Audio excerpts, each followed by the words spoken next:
Okay. Brief statement about Dana. In Buddhism, when Zen practitioners share their understanding of the teachings and practice, it is offered freely as a practice of Dana Paramita. Dana is a Pali word that means generosity or to give freely, and this practice is done without expectation of getting something in return. This is the spirit of speaking about the Dharma.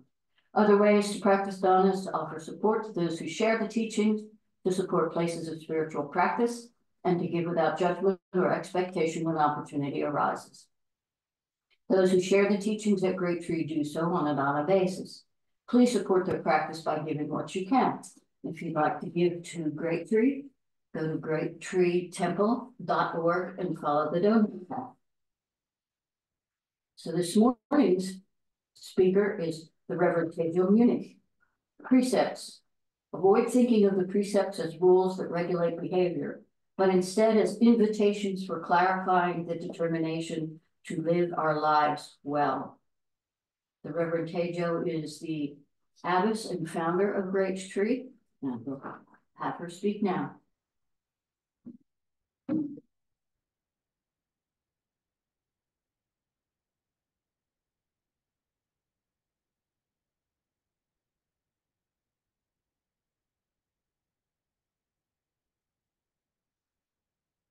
Good morning.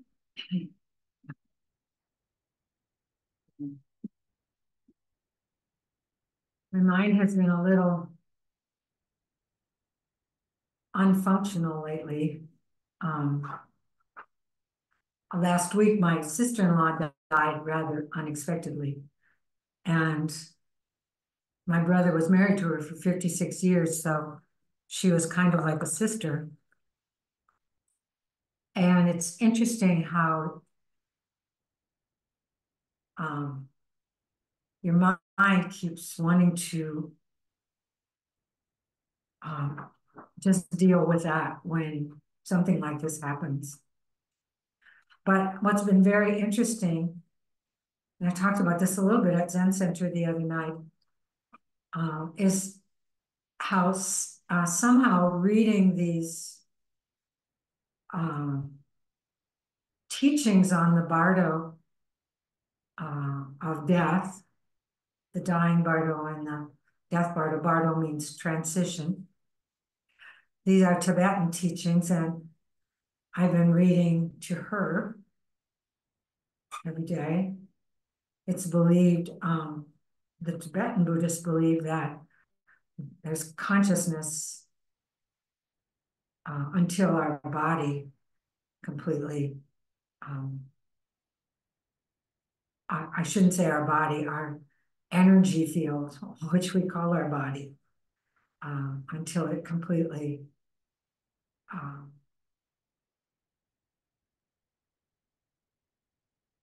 is released.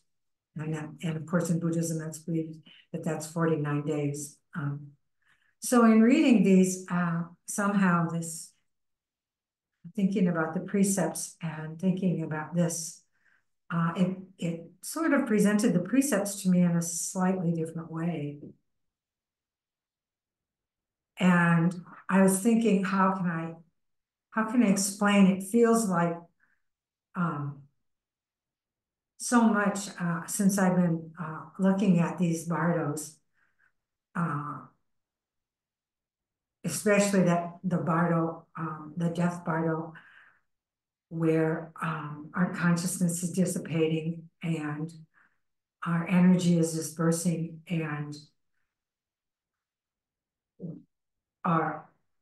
when that happens, presumably the things that we fear, the things that we have suppressed, arise.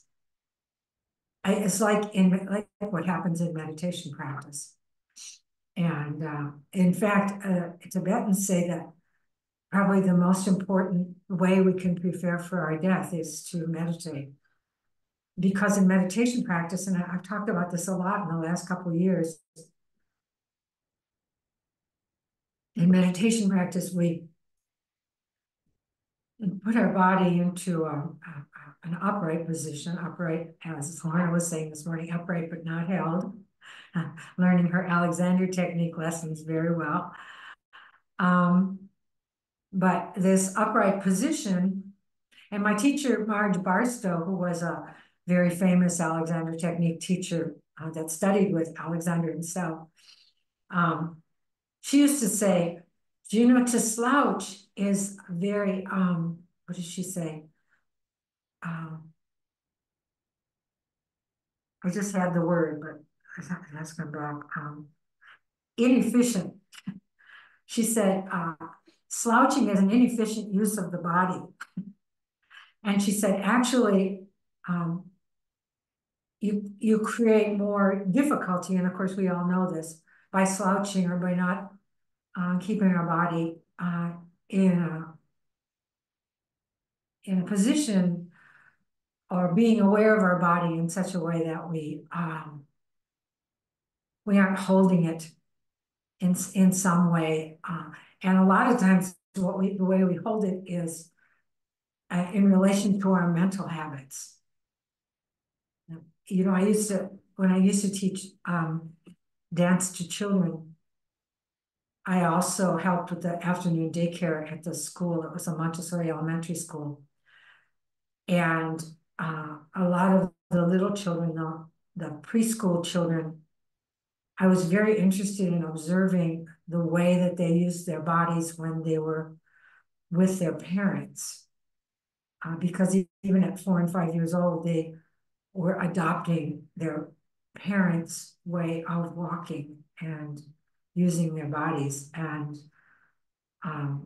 some of them, you know, at 4 and 5 years old, most children they used to copy me because I very naturally get into the full lotus because I've done it for so many years. So when I'd sit down in the classes, we sat on the floor usually, and I would naturally just sit up in a zazen position, you know, and so they tried to copy me. The kids all tried to copy me. And the 4 and 5 year olds usually didn't have any problem with it, even the boys.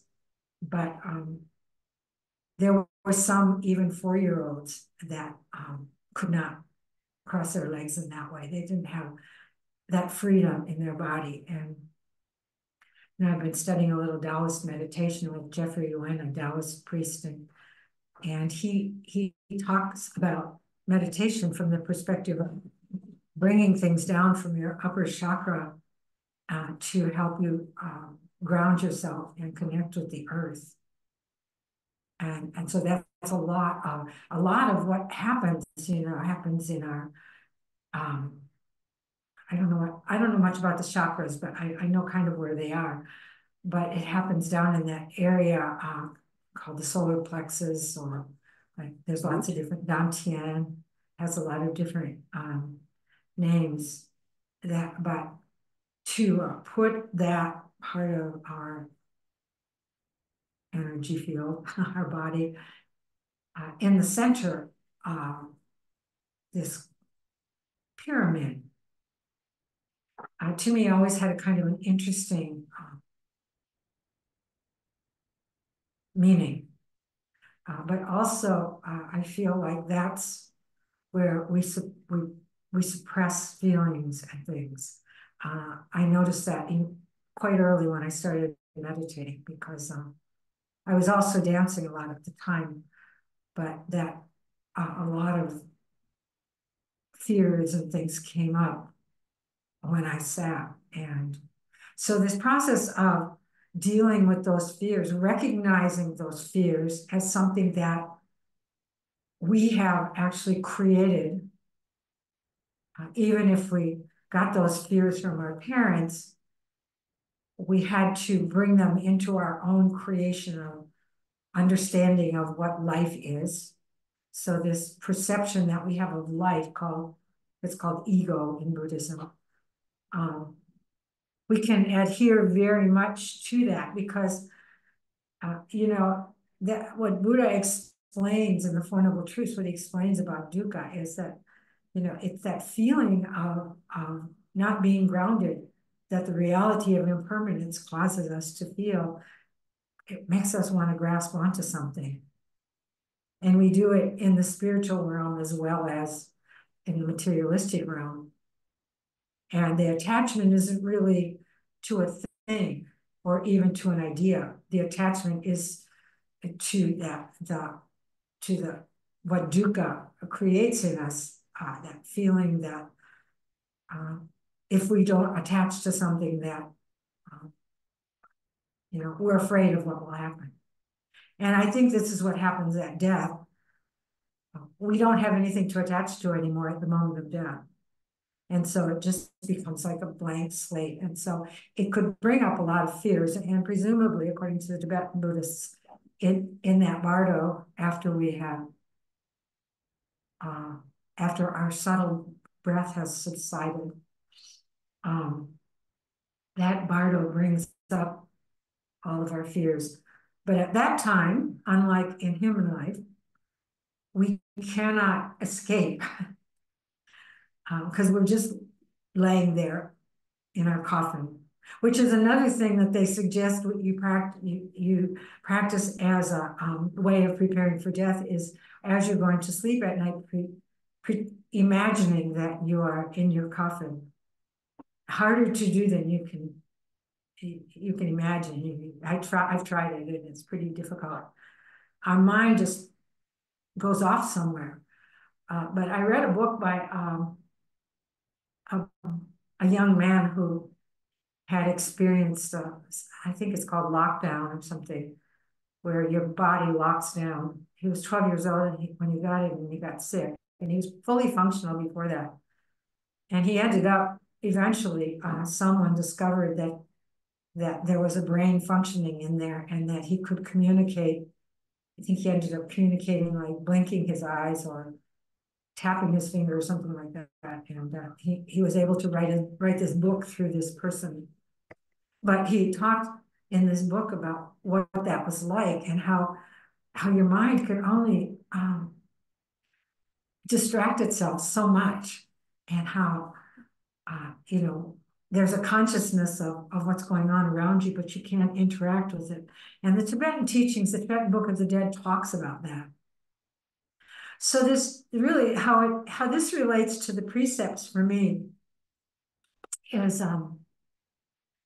I think the precepts guide us to that. It's the most, I think the most important part of the precept ceremony and also of our full moon ceremonies is the practice of Sangye, and it's called Sangye in Japanese.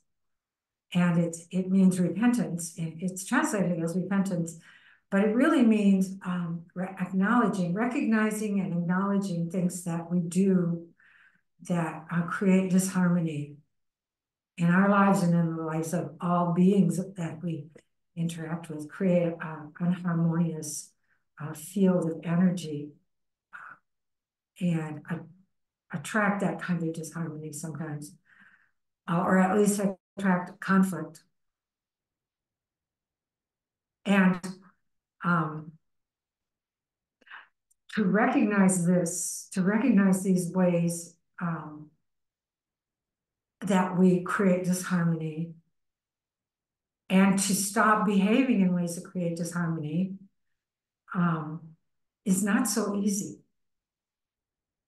It's much easier to kind of fall into our habitual ways of behaving based on our habitual ways of thinking, which are flawed because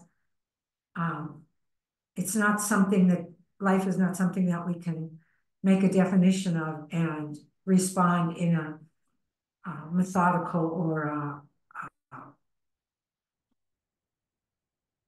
a way that is defined. We have to be able to respond to each moment. And in order to do that, we can't act out of our preconceived ideas about it, out of our so-called ego. And yet we have to have an ego in order to function as human beings. So it creates a dilemma for us because we have created this system of thinking called our ego in order to survive. And at the same time, it trips us up because we get too caught by that, and then we function purely out of that kind of thinking, and it isn't always the most I want to say appropriate, but it's not just a matter of appropriateness, it's a matter of natural, pure, honest, genuine ways of responding to life and to people around us. So these precepts are really based on that ability to be acknowledged and to be aware of the things that we do that are unharmonious. But my experience is that even if I recognize those things on the cushion, they don't always become apparent to me in the actual situations. My habitual ways of thinking sometimes override my behavior, my awareness that what I'm doing might be harmful or might create disharmony. So these precepts are sort of ways of bringing it into our everyday life. They're talking about how we can put these on our radar. And I like this quote that we put on the flyer, that these Bodhisattva precepts, Bodhisattva is an awakened being who has the awareness to really be able to help others, and is not just trying to help others or do things from a personal perspective of how life is. To just let go of that for a moment helps us to respond more genuinely, more honestly. So these Bodhisattva precepts consist of the 3 refuges. Refuge is part of the understanding of these, but they're not just refuges, they are also something that we know, something that we can awaken to in ourselves. So kie, the Japanese is translated as refuge from Japanese, but kie actually means to return home, or to return to the source of, or to the origin of one's being. So none of the things, one of the first things I realized when I started studying with Katagiri Roshi is that he was saying things that I already knew, but he was kind of waking me up to them, And I was sitting at a lecture one time and I thought, I know that. And I recognized immediately that he was saying things that I knew. And the reason that I knew them is because they're talking about the reality of life, the truth of life. The truth of life is that everything is interdependent.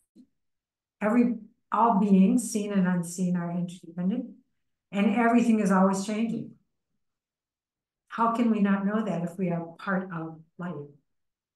But sometimes we ignore those things. It's called ignorance.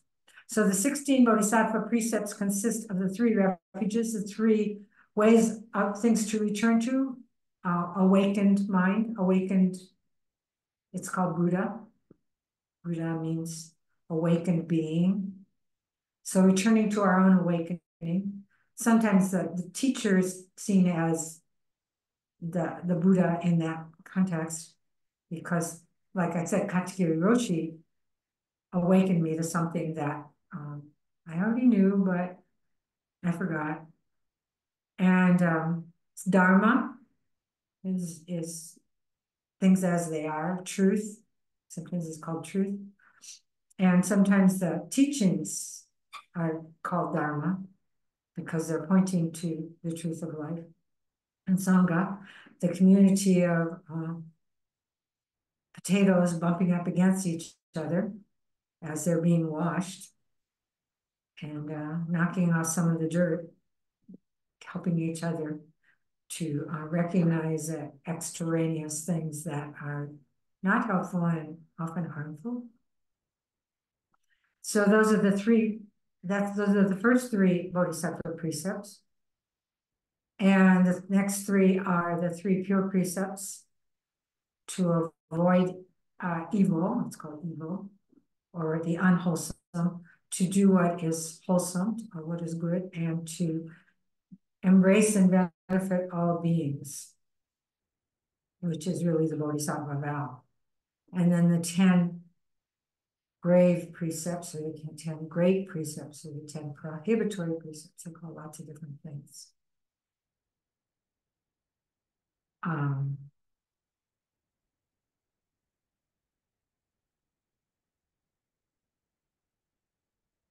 Abstaining from taking life, we honor all of life and do not kill living beings. Abstain from stealing, we do not take what is not given to us. Abstaining from misuse of sexuality, we do not engage in unethical sexual conduct. Unethical.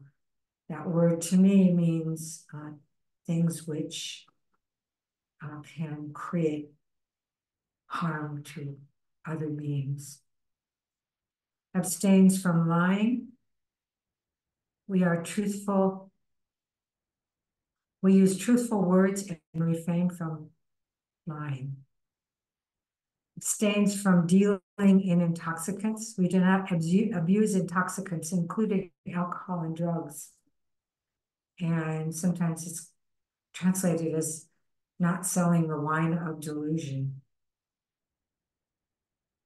So our own delusion is a kind of a drug. Abstains from speaking ill of others. We do not find fault with others or criticize others' mistakes and shortcomings. Abstains from praising self and slandering others. We do not praise ourselves at the expense of others. It does not go unnoticed that 3 or 4 of these are about speech. Abstains from being stingy with the Dharma or property. We are not reluctant to share the teachings or property with others. Abstains from giving way to anger. We do not let our emotions carry us away and yield to anger. Abstains from disparaging the 3 treasures, Buddha, Dharma, Sangha. We respect Buddha, Dharma, and Sangha and do not speak ill of them. And this quote, which is in there, is the important point here, is to avoid thinking of the precepts as rules that regulate behavior and instead to regard them as invitations to clarify our determination to live our lives well. I like, first of all, this idea of invitation. It doesn't turn it so much into something that we overlay on ourselves. It's inviting us to awaken to the behaviors that could, our behaviors that could potentially create disharmony and problems for ourselves and others.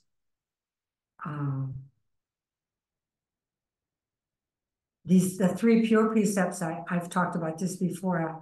I find it interesting that they kind of can be seen as the basis of the 10 so-called prohibitory precepts, that we can see those precepts in different ways. Like not lying would be finding what is true, what is truthful and honest. And that doesn't always mean speaking exactly, literally what is true. Sometimes that can be more harmful. So what is the truth of the moment? What is the most important truth in that moment that can be spoken? Something that will help the situation.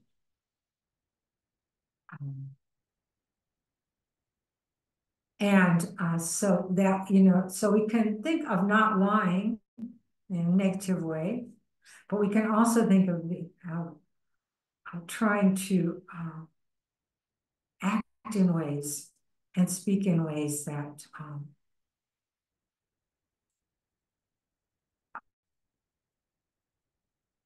communicate truth. And in order to do that, in order to, what I keep going back to in terms of these precepts is I have to continuously be opening my own awareness and my heart in order to be honest.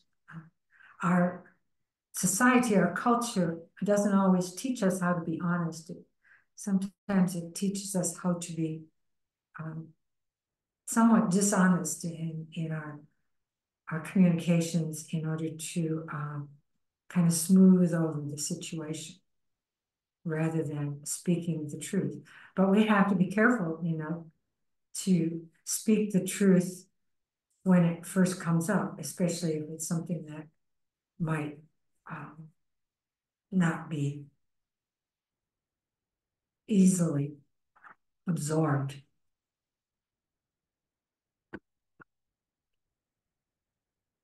I remember, and I mentioned this before, some of you have probably heard me mention it, when I received the precepts, I had only practiced at Zen Center for about a year and really wasn't very committed to Buddhism. I was committed to meditation. I become rather committed to meditation and found that I think unconsciously realized that Katagiri Roshi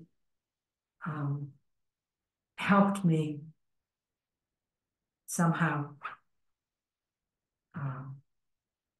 stay with it or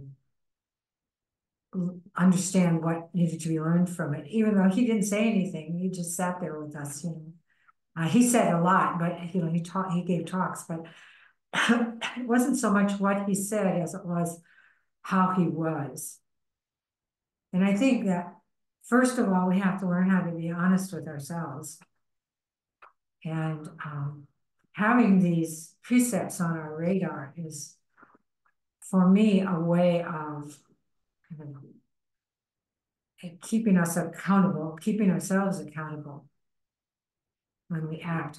This one, when I first heard about not stealing as not taking what is not given, I thought, wow, that's a whole different way to think about it. You know, because I don't steal. I don't go out and take things from people, but to take what is not given, you know, it operates on a much more subtle level. You know, it got to the point when I have a friend that is a very good friend, and when I went to her house, and maybe she wasn't around, if I was hungry, if I opened the refrigerator, I would think, is this taking what is not given? You know, and I mean, there's lots of ways that you can apply it, and I mean, it's a decision we have to make in the moment, but I think there's something deeper that tells us if we just ask the question, if we just allow the question to come up. So in a sense, these are invitations, but they're also questions. How am I behaving in this moment?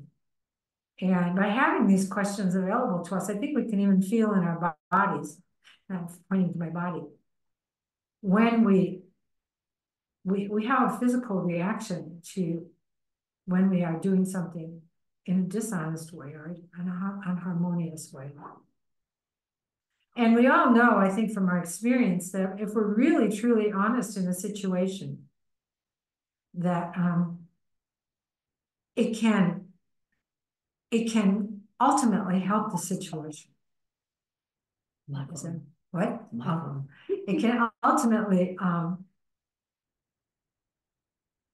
we lost our screen. Yes, but the camera's still on. Yeah, okay. It's on the remote. Anyway, so I was kind of seeing the same kind of awareness that comes up and this ability to recognize and acknowledge the things that we do that create this harmony. I was seeing this as really the same as preparing for death, you know, and what it did was what it's done, looking at these bardos, is it's created a sort of an awareness of something that Kadagiri Roshi used to talk about, how it's all the same life, even when our body decomposes and is recycled. It's the same life as human life, except our human life has formed into a solid energy form. And when that dissipates, that energy still exists, but it's in the ocean of life. He used to talk about human life as scooping a glass of, as if you'd scoop a glass of water out of the ocean. And it's still the same water. When you pour it back into the ocean of life, it just merges. And so life and death are, you know, it's only our perception of human life as being something fixed and solid, something that we attach to, that causes us to think that death is something different. Death is just a different kind of transition. Actually, human life from birth to death is called a bardo, a transition. And then the dying process is a transition. And then the bardo death itself in the coffin, while our body is and our consciousness is dissipating, is called a bardo, a transition. And then when it all gets reformed, it's called the bardo of becoming. It's called the transition. So anyway, as I get older, I think about these things about death, and I find the Tibetan teachings to be very helpful. And, you know, of course, there's the question of how do we know? And we don't, which may be a problem, but it makes a lot of sense to me that this is a good way to prepare for that bardo, if in fact that is what happens. But at the very least, it's a good way to live our lives. So why not? And in his book about sleeping, dreaming, and dying, the Dalai Lama, when somebody asked him, do you remember this experience of going through the bardo? How do you know about it? And the Dalai Lama said, well, actually, I'm not advanced enough in my practice that I remember the bardo of death and the bardo of becoming. But he said, there are those who have, and they have taught about it. And so I trust them. Wow. And that really kind of struck me. I thought, wow, I mean, you know, clearly there are people who know more than I do and have shared that with us over the years. And so anyway, that's what I've been thinking about. And it really gave the precepts a much bigger meaning to me. So that's what I have to say. Do you have anything to say?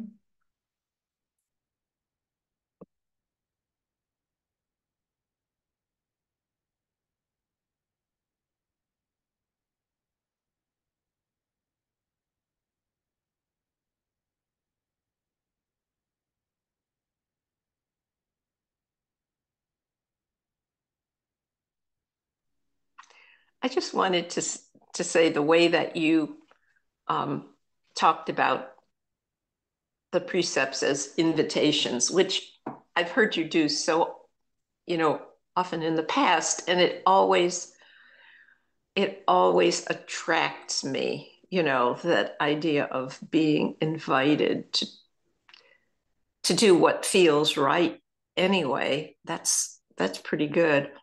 I mean, yeah. And this time when you said it, I had to think about Thich Nhat Hanh inviting the bell to sound, always inviting all of the things that, most of us think of. We're just, sounding the bell. But he was always giving them some agency in the way he spoke. And it just seems like extending that idea of inviting as widely as possible is is is very positive. And in a way, it could be a way of like speaking truthfully. Mm-hmm. Mm-hmm. And you know what I mean? Of executing the precepts. That's a terrible word I chose. Um, in a very positive way. Yeah, and when Thich Nhat Hanh came to Sahara in 1983, I had not met him before and I had not read anything by him before. And he talked about inviting the bell to sound. And I thought, oh, well, that's an interesting idea. And we had a big hanging bell up at the meditation hall that, sometimes I had to invite it. And when I was, it was my day, and you did it with a kind of a small log. The experience that I had was that it put me in relationship with the bell, rather than me just hitting the bell.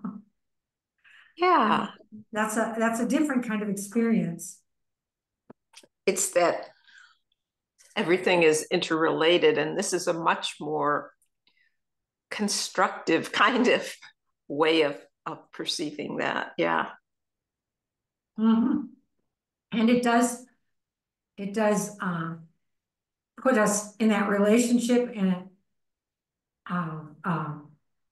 all beings, I think, because the precepts aren't, it's not just about me making my life better, but it's about us in our relationships with everything, and what's the best way. I mean, one of the reasons why I believe in all this stuff that Kagyu Roshi was teaching, that comes from historical Buddhism, this traditional way of teaching, is because it works.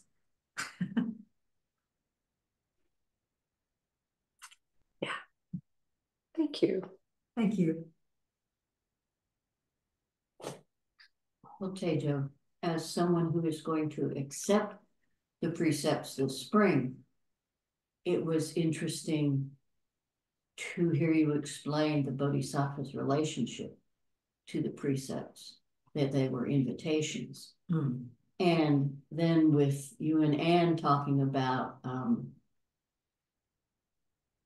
inviting the bell, it's like being invited to do the precepts, invited to be aware of the precepts as a recipient, to make it's more personal, more involved. It's not just like, I'm going to go ring the bell, but I'm going to go live these precepts. I'm going to go keep them in my mind. It made it seem more uniform, a whole with life, I guess. A person, I was a person who delivered the mail. I had a role, I had a profession or whatever. And then I retired, and it's kind of like, what am I? What am I? And it's like accepting the precepts. It's kind of like, I know what I am. Okay, I know what I am. Yeah. This is something I am and can do. This is where I am. It just gave me a occupation, but that's not the word, but a role in life, maybe. So I'm being invited. Mm-hmm.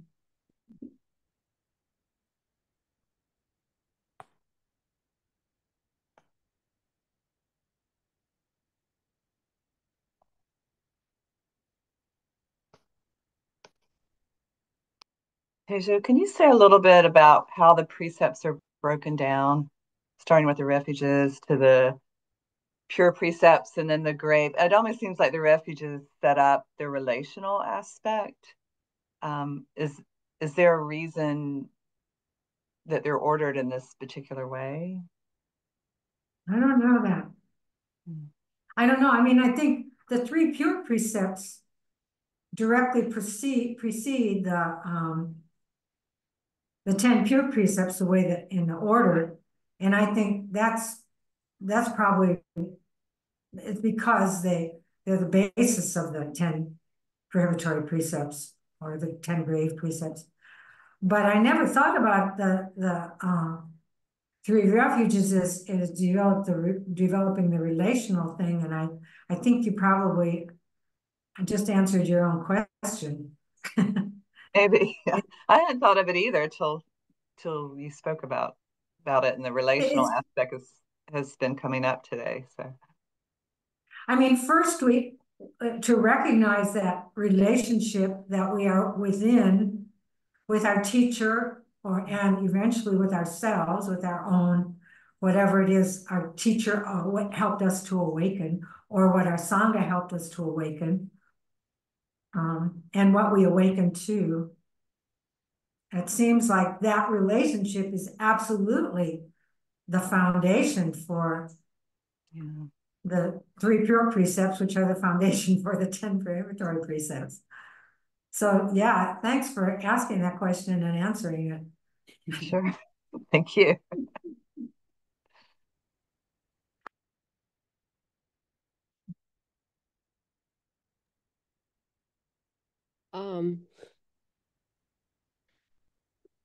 I would just like to say that I appreciated Lorna, everything that she said, especially about the occupation. I know it's not a requirement, but that, it's like coming home. It's like an occupation where you're coming home. And that's what it feels like to me. It's like you're doing your own work. Purpose. Yeah, yeah.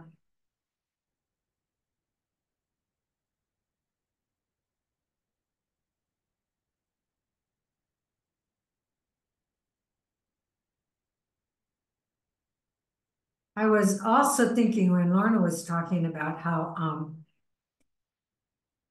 very often I think about receiving the precepts as I go back to my confirmation when I was a Catholic. I was about, I think I was in fourth grade. Or, I don't know how old I was.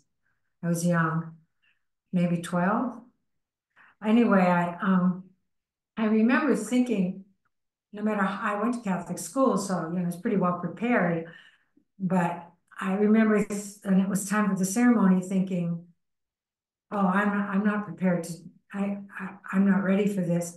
And at that very moment, the bishop, really cool bishop, he was walking up and down the aisles and talking to us and giving us a little talk. And he said, "You may think that you're not ready." He said, "But just receive it. And then all the benefits that you receive from it, if you don't know how to use them now, just put it up on the shelf. And when you need it, just take it down and dust it off." And so, I think of the precepts as kind of a gift, as something we receive. It's a gift to us to help us touch that part of ourselves that we really want to be in touch with, but somehow, it's so impermanent that it's hard. You can't hold on to it.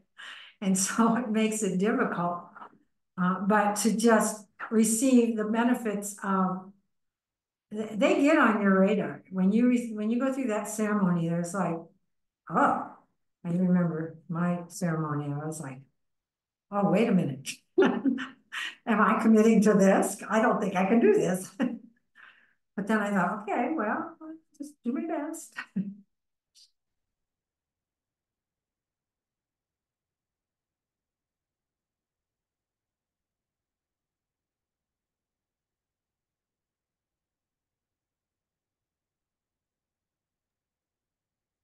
Teijo, I just wanted to thank you for kind of expanding the idea of the three refuge.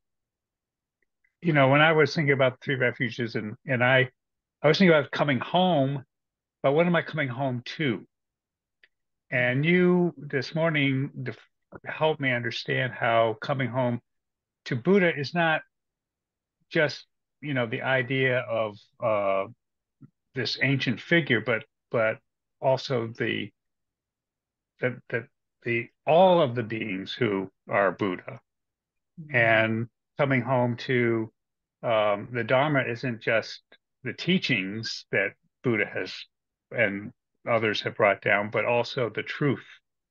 So, and of course, community has always been a refuge for me, especially since having really started practicing more. And I really appreciate that concept, those ideas are going to help me, especially sewing the akasu.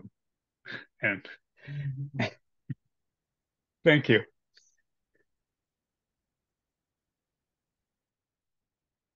Well, we're close to 11 now, so let's give back the refuge. Return the refuge to all beings. May the merit of this practice May the merit of this practice benefit all beings and bring peace. and bring peace. Hi, Satya. Hi, Teijo. I didn't know that was you, even though it says your name. Hi, Satya. Good to see you. You're at college. Are you at college now? I am, yeah.